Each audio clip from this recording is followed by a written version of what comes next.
ناظرین، drama serial چالباز کی اگلی قسط میں کہانی ایک خطرناک موڑ لینے والی ہے۔ ایشل کی ماں کے سخت جملوں نے گھر کا ماحول پوری طرح بدل دیا ہے۔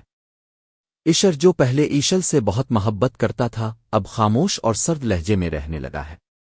جب اسد ایشل کو تانے دے کر چلا جاتا ہے تو کوئی بھی اس کے ساتھ کھڑا نہیں ہوتا۔ ایشل جب ایشر کو سب کچھ سمجھانے کی کوشش کرتی ہے تو ایشر غصے میں کہتا ہے، تمہاری ماں کو کس نے یہ حق دیا کہ وہ میرے والد اور میری بھابھی سے اونچی آواز میں بات کرے؟ ہمارے خاندان میں ایسا کبھی نہیں ہوا۔ ایشل روتے ہوئے جواب دیتی ہے، ایشر، اگر میری ماں نے کچھ غلط کہا بھی تو تمہیں یوں سب کے سامنے مجھے ذلیل کرنے کا حق نہیں بنتا۔ ایشر تلخ لہجے میں بولتا ہے، تم لوگ خود احترام کرنا نہیں جانتے، تربیت کا تو نام ہی نہیں۔ تمہاری ماں نے جس طرح سب کے سامنے بات کی، اسے میرا سر شرم سے جھک گیا۔ ایشل اب برداشت نہیں کر پاتی اور کہتی ہے، احترام صرف تمہارے گھر والوں کا نہیں ہوتا ایشر، میری ماں بھی ایک عورت ہے، تمہیں اس کی بات کا یوں مذاق نہیں اڑانا چاہیے۔ غصے میں آ کر ایشر ایشل کا ہاتھ پکڑ کر کمرے سے باہر لے آتا ہے۔ سب کے سامنے یہ منظر دیکھ کر عزے کے چہرے پر ایک مسکراہٹ آ جاتی ہے، جبکہ انائے بے چین ہو جاتی ہے۔ روحان آگے بڑھتا ہے اور کہتا ہے، ایشر بھائی، بھابھی کو اس طرح مت کھینچی، بات آرام سے کریں۔ لیکن ایشر کہتا ہے، اب بات ختم ہو چکی ہے روحان۔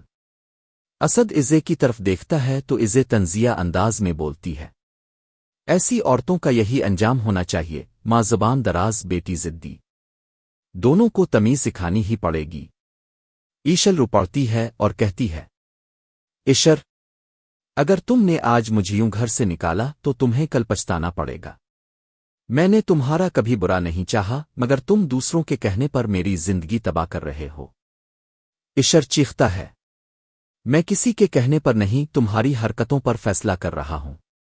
جاؤ اپنی ماں کے پاس، شاید وہ تمہیں سمجھ سکے۔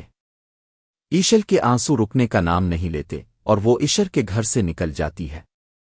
اسی وقت دوسری طرف ایشل کی ماں بے قراری سے چل رہی ہوتی ہے۔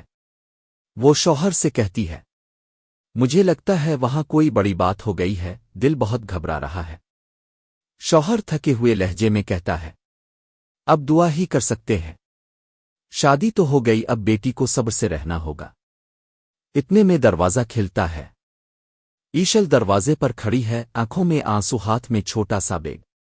ماں دوڑ کر اسے گلے لگا لیتی ہے، میری بچی، یہ کیا حال بنا رکھا ہے؟ کیا ہوا تمہارے ساتھ؟ ایشل پانی مانگتی ہے، ایک گھونٹ پیتی ہے اور ٹوٹ کر کہتی ہے، امی، اب کی وجہ سے میرا گھر برباد ہو گیا، ایشر نے مجھے نکال دیا۔ کہتا ہے، ہماری تربیت ہی نہیں ہے۔ ماں دکھ سے کہتی ہے، یہ سب ان کی اپنی جہالت ہے، ایسے لوگوں کے ساتھ رشتہ نبھانا بیکار ہے۔ ایشل رو کر کہتی ہے، امی، توڑ دینا آسان ہے، مگر طلاق کا داغ میں نہیں سہ سکوں گی۔ میری عمر ہی کیا ہے، لوگ کیا کہیں گے؟ ماں آہ بھرتی ہے، کاش ہم نے جلد بازی نہ کی ہوتی تو تمہارا نصیب کچھ اور ہوتا۔ اب بس اللہ ہی کوئی بہتر راستہ نکالے گا۔